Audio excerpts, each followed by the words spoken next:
আরেকটি ইম্পর্টেন্ট বিষয় নিয়ে আলোচনা করব।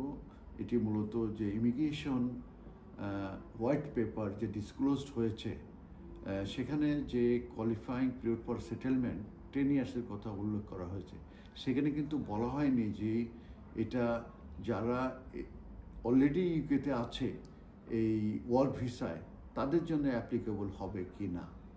তো যদিও বা এই ইমিগ্রেশন হোয়াইট পেপারে উল্লেখ করা হয়নি, কিন্তু 14th of May-তে ইউকের যে ন্যাশনাল ডেইলিগুলো আছে, ইনক্লুডিং বিবিসি কিংবা ডেইলি মেল সহ, গার্ডিয়ান সহ যেসব আছে, তারা কনফার্ম করেছে যে এই যে কোয়ালিফাইং ফর 10 ইয়ার্স এটা যারা অলরেডি আছে, ওই আইনটা যখন কার্যকরী হবে তারপরে যারা অ্যাপ্লিকেশন করবে তাদের জন্য এটা 10 ইয়ার্স অ্যাপ্লিকেবল হবে।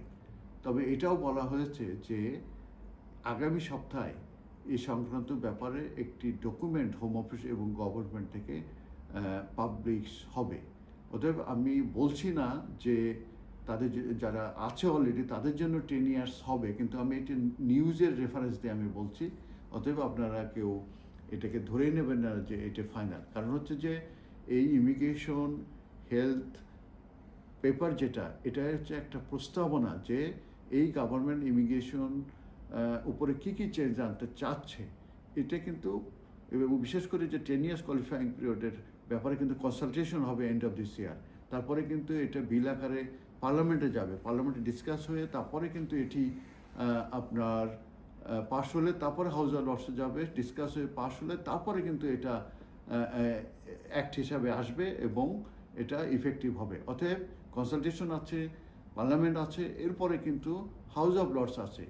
আমরা যা আলোচনা করছি এটিগুলো মূলত নিউজ পেপারের বেসিসে এবং যে ইমিগ্রেশন হোয়াইট পেপার সেটির বেসিসে কিন্তু আলোচনা করছি।